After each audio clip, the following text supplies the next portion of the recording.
माध्यमिक शिक्षक की बहाली के इस कार्यक्रम में, नियुक्ति पत्र वितरण कार्यक्रम में हमारे साथ उपस्थित हमारे सहयोगी मंत्रिमंडल में हमारे साथ काम कर रहे आदरणीय आलमगीर आलम साहब, हमारे मंत्रिमंडल सहयोगी सत्यानंद भोक्ता जी, यहां उपस्थित राज्य के मुख्य सचिव सुखदेव सिंह जी, यहां उपस्थित सरकार के सभी वरीय पदाधिकारीगण, विभाग के सभी पदाधिकारीगण और विशेषकर आज यहां नवनियुक्त हुए आप सभी शिक्षकगण और उनके अभिभावकगण, आज के इस ऐतिहासिक दिन के लिए आप सबको मैं ढेर सारी शुभकामनाएं देते हुए अपनी ओर से जोहार करता हूं।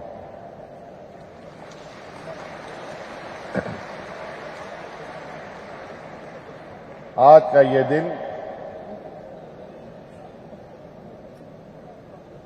बहुत ही महत्वपूर्ण है।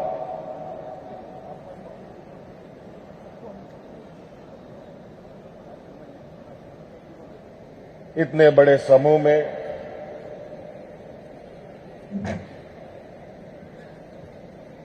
शिक्षकों की नियुक्ति हो रही है, वो भी माध्यमिक शिक्षकों की नियुक्ति है।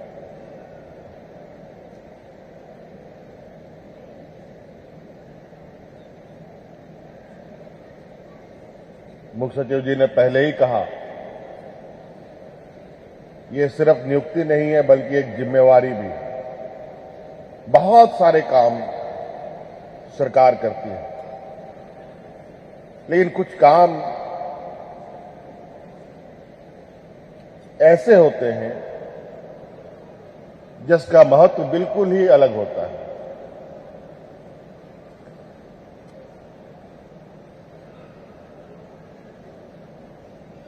जैसे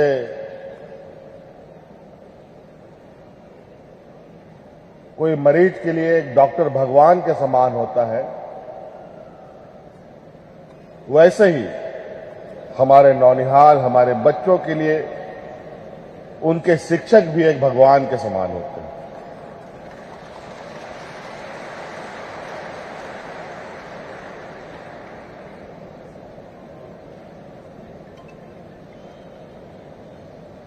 और हमने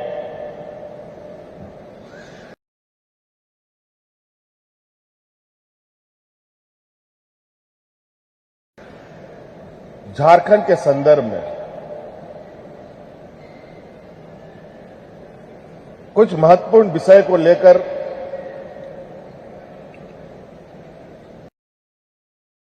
गांठ बांध रखी है कि उस समस्या का समाधान किसी न किसी तरीके से हमें निकालना है।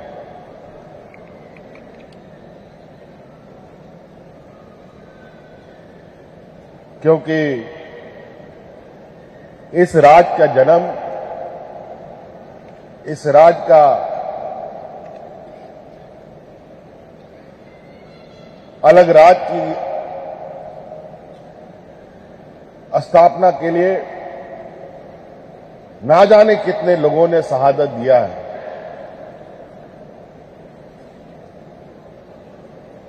इस क्षेत्र के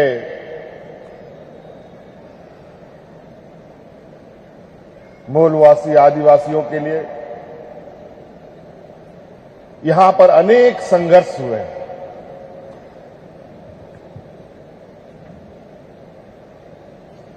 और यह संघर्ष इतना लंबा चला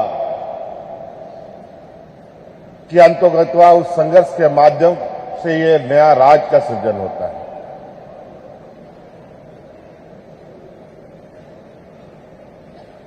और आदरणीय दिसंबर गुरु जी के नेतृत्व में 2000 ईस्वी में यह राज हमें मिला। लेकिन राज बनने के बाद आज भी झारखंड प्रदेश देश का सबसे पिछड़ा राज्य है।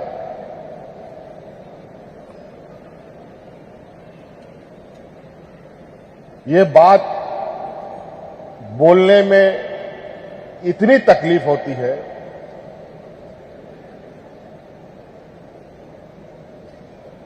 कि आप अंदाजा नहीं लगा सकते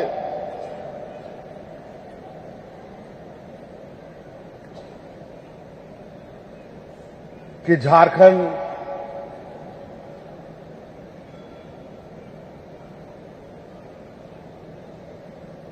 जहां पर खनिज संपदाओं का भरपूर भंडारण हो और उस खनिज संपदा से पूरे देश दुनिया का घरों का रोशनी जलता हो, बड़ी बड़ी कंपनियां चलती हों, आज वो राज्य देश का सबसे पिछड़ा राज्य है।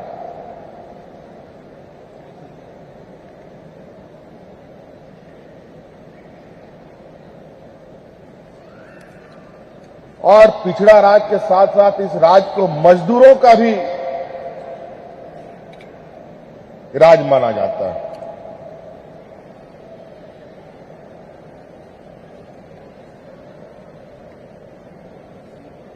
तो क्या हम अपने आप को पिछड़ा राज्य, मजदूरों वाला राज्य कहने में गौरवान्वित महसूस करेंगे? मैं नहीं कर सकता। इसको लेकर हमने आने वाली पीढ़ी को मानसिक रूप से, आर्थिक रूप से, सामाजिक रूप से, बौद्धिक रूप से कैसे वो संपन्न हो, इसका संकल्प किया है। इस क्रम में हमने कई निर्णय लिए हैं। आज शिक्षा के क्षेत्र में सबसे बड़ी बहाली यहां देखने को मिल रही है। ऐसे कई नियुक्तियां विगत हम लोगों ने कई झंझावतों के बाद भी, कई मुसीबतों के से जूझने के बावजूद भी अपने कदमों को हम लोगों ने रुकने नहीं दिया। आप सब तो गवाह है कि सरकार बनते ही कोरोना जैसा महामारी पूरे दुनिया में फैला और कोरोना में जो हुज्जतें हमारे राज्य में हुई वो भी किसी से छुपा नहीं है। और उस महामारी को भी सीमित संसाधन में, जहां डॉक्टर नहीं, अस्पताल नहीं, अच्छी स्वास्थ्य सुविधा का घोर अभाव के बावजूद भी हमने उन 2 साल को शांतिपूर्वक बिना किसी शोर शराबे के, अफरा तफरी के इस राज्य के लोगों को सकुशल बचाने का काम किया। वो तो महामारी आई, पूरे दुनिया में फैली और ज्यों ही हम इस राज्य को एक दिशा देने के कदमों की ओर आगे बढ़े, एक और महामारी देश के अंदर आ गया जिसका नाम है सीबीआई, ईडी। पूरा देश इससे ग्रसित है। हमारे राज्य में भी इसका विचरण होने लगा। हम बोले चलो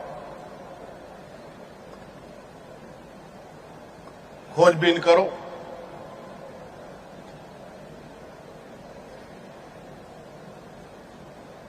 फिर भी इन झंझावतों के बाद भी हम लोगों ने अभी कल परसों ही 10 मई को पहली बार मुझे लगता है राज अलग होने के बाद सहायक लोक अभियोजक की नियुक्ति हुई। लगभग 107 लोगों की हम लोगों ने नियुक्ति की। इसी प्रांगण में, इसी टाना भगत इंडोर स्टेडियम में लगभग 250 से अधिक जेपीएससी के हमारे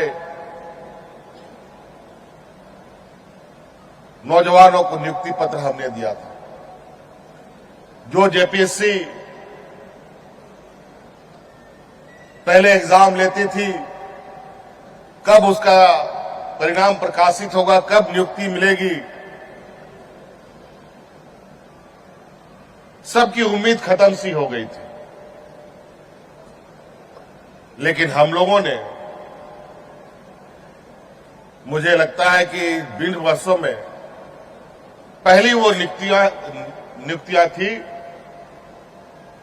जो निश्चित सीमा से पहले हम लोगों ने रिजल्ट प्रकाशित करके उन बच्चों को नियुक्ति दिया और आज पदाधिकारी के रूप में आज हमारे राज्य में राज्य की सेवा में लगे हैं। और आप सुनकर हैरान होंगे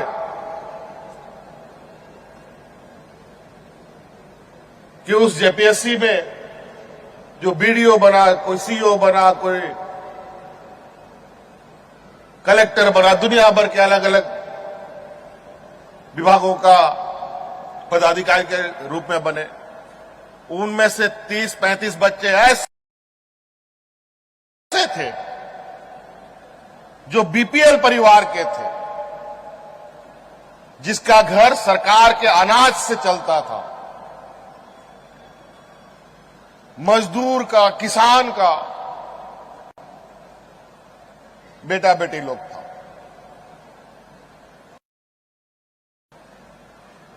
निश्चित रूप से ऐसी खबर सुनने के बाद